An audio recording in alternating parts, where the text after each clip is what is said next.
Kalau semua orang mencari pujian, saya ingin tidak dipuji. Kalau semua orang menjadi terkenal, mengapa kita tidak ingin menjadi tidak terkenal?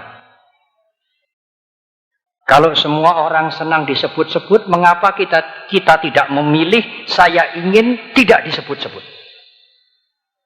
Bukankah itu mulia? Pada waktu kita bekerja dengan tekad seperti itu, dan kalau itu berhasil, aduh, senang sekali rasanya di sini. Inilah kebajikan mulia saya. Apakah itu adalah kebajikan yang menuju kepada kebebasan? Tidak, saudara. Keinginan untuk berbuat kebajikan tanpa dikenal, itu juga keinginan. Keinginan untuk berbuat kebajikan tanpa dikenal, itu juga keinginan. Itu juga kilesa yang halus karena masih ada aku tidak ingin dikenal. Aku tidak ingin disebut. Aku tidak ingin muncul di koran. Aku ingin mengabdi tulus. Lalu bagaimana Bante baiknya? Ibu, bapak dan saudara, inilah kuncinya. Berbuatlah baik semaksimal mungkin tanpa ingin dikenal dan juga tanpa ingin tidak dikenal. Kalau ada orang lain memuji, kalau ada orang lain menghargai, urusan dia. Kita tidak ingin dikenal, tetapi kita juga tidak ingin tidak dikenal. Kalau Anda sendiri melakukan kebajikan di rumah, di kantor, di mana saja, tiba-tiba dalam pikiran muncul, oh, aku sudah berbuat baik hari ini. Biar saja. Karena keakuan yang muncul itu adalah sisa-sisa kilesa kita yang masih ada. Perhatikan saja kalau keakuan itu muncul. Karena kalau Anda memperhatikan, maka aku itu akan tenggelam. Ora usah gelut. Ora usah dibahas. Tidak usah dianalisa kenapa saya kok muncul. Ora usah. Sadari saja. Ketahui saja. Nanti kotoran batin itu akan tenggelam. Janato ahang bikawe pasato asawana kayang wadami. Sang Buddha mengatakan, ku tegaskan biku. Janato pasato, ketahui saja, lihat saja. Asawanang kayang, kotoran batin itu akan tenggelam. No ajanato, no apasato. Bukan tidak ada, bukan tidak diketahui, bukan tidak dilihat. Kalau saudara tidak mengetahui dan tidak melihat kotoran batin dan aku itu muncul, bagaimana Bante? Aku itu bisa menyeret saudara. Menyeret untuk timbulnya keserakahan, iri hati, kebencian, dendam, dengki, marah, jengkel, dan lain-lain. Oleh karena itu, marilah. Dhamma meminta kita pertama-tama jangan menanggapi di luar dulu. Lihatlah ke dalam. Janato pasato, mengetahui dan melihat ke dalam. Jangan tidak mengetahui, jangan tidak melihat. Karena Anda akan diseret kotoran batin. Dan kotoran batin itu yang menenggelamkan kita ke dalam penderitaan yang lebih dalam, bukan kebebasan. Di dalam Manggala Sutta coba Ibu Bapak baca. Asewana cebalanang panditanang cesewana.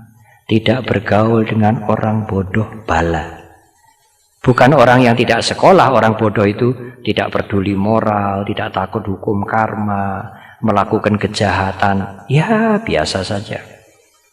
Panditanan cesewana, bergaulah dengan orang bijak, dengan pandita. Etang manggala mutama, itulah berkah utama.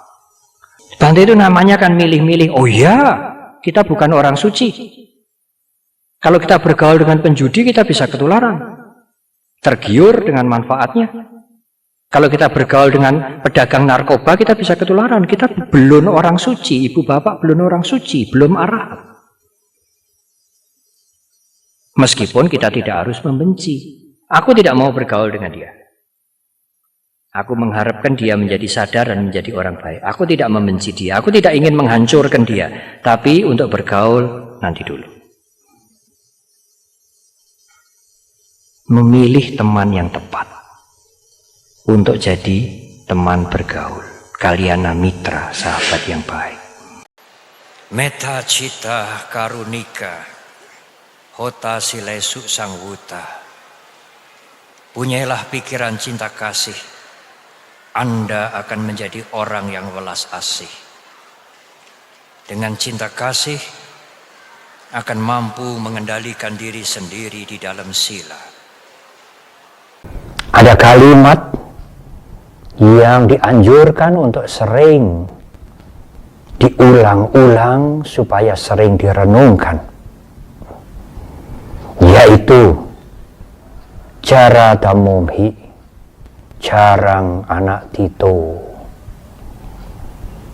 Aku sudah wajar mengalami usia tua. Aku tidak bisa menghindari usia tua. Biadi tamumhi biading anak Tito. Aku sudah wajar mengalami sakit. Aku tidak bisa menghindari sakit. Marana tamumhi maranang anak Tito. Aku sudah wajar mengalami kematian. Aku tidak mungkin menghindari kematian. Atanang rakanto parang rakati. Parang rakanto atanang rakati. Dengan menjaga diri sendiri, kita menjaga orang lain. Kalau kita ingin menjaga orang lain, tentu kita harus menjaga diri kita sendiri. Karena menjaga diri itu juga menjaga orang lain. Kalau kita menjaga diri kita untuk tidak melakukan hal-hal yang buruk, orang lain tidak kita rugikan.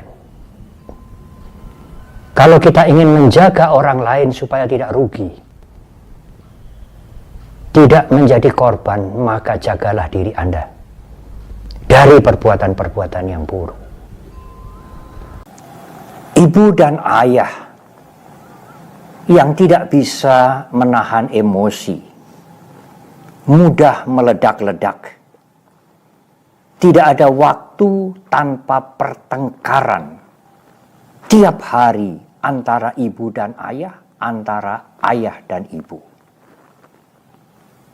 Emosi yang dipertontonkan kepada anak-anak itu akan menghancurkan anak-anak di hari depan mereka.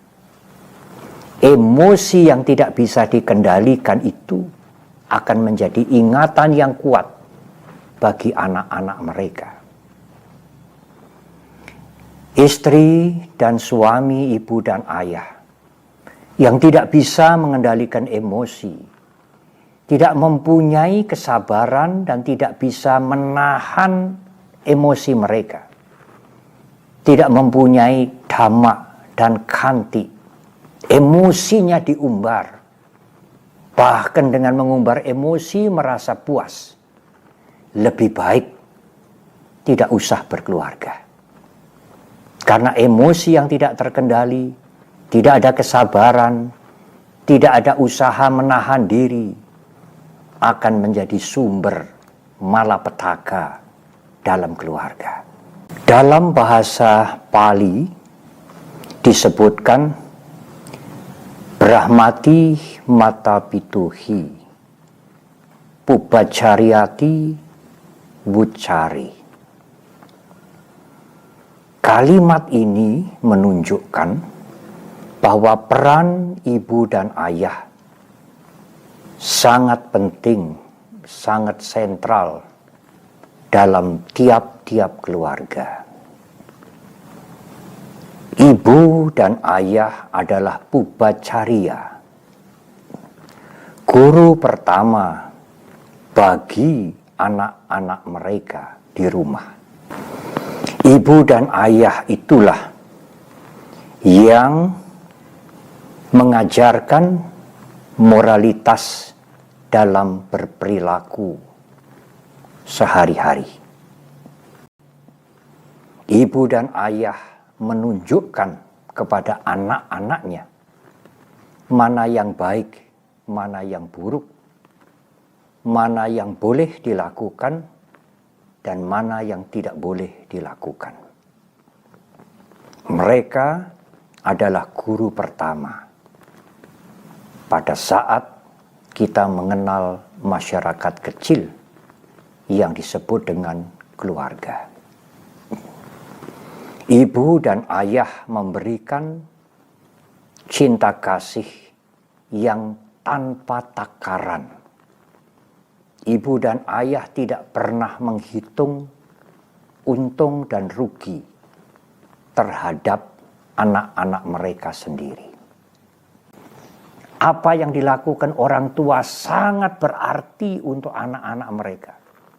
Sering dikatakan, satu kali contoh lebih berharga daripada 10 kali nasihat. Kalau Anda memberikan contoh satu kali, mempunyai nilai, mempunyai kekuatan yang lebih kuat dibandingkan dengan 10 kali Anda ngomel. Sekali contoh lebih berharga daripada 10 kali nasihat. Satu kali contoh lebih berharga dibandingkan dengan 10 kali nasihat.